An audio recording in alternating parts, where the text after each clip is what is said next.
నమస్కారం. శ్రేష్ఠ సనాతన్ భారత్ యూట్యూబ్ ఛానల్కి స్వాగతం.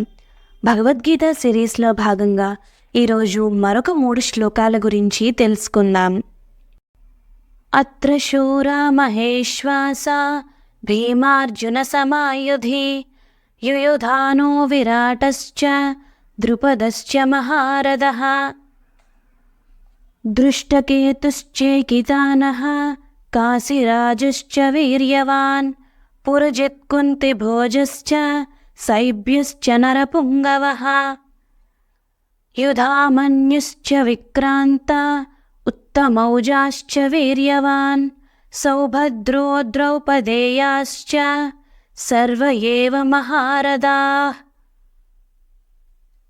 భావం: తనలో తాను సర్దుకున్న దుర్యోధనుడు ద్రోణాచార్యులతో ఇలా అన్నాడు: ఆచార్యవర్య, ముందు కేవలం పాండవుల సైన్యాధ్యక్షుని గురించి చెప్పాను అంతే.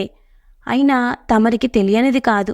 ఏదో నా తృప్తి కొరకు పాండవుల సైన్యంలో ఉన్న మహారథుల గురించి చెబుతున్నాను.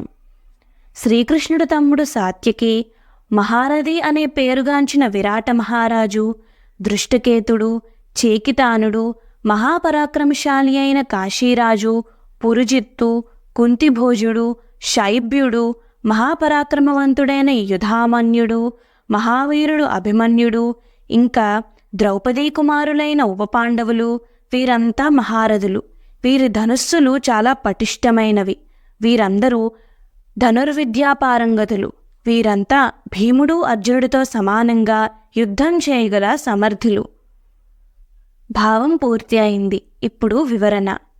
మహారథి అంటే ఒకే సమయంలో 10,000 మంది సైనికులతో యుద్ధం చేయగల సామర్థ్యం ఉన్నవాడు అని ఒక అర్థం. వేరువేరు చోట్ల వేరు అర్థాలు ఉన్నాయి. మరి వీళ్ళ సంగతి ద్రోణుడికి తెలియదా? తెలుసు. కానీ ఎదుటి బలమును తన బలమును అంచనా వేయడం యుద్ధనీతి.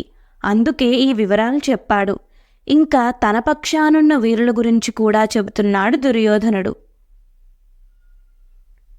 సర్వే జనాః సుఖినో భవంతు. నమస్కారం.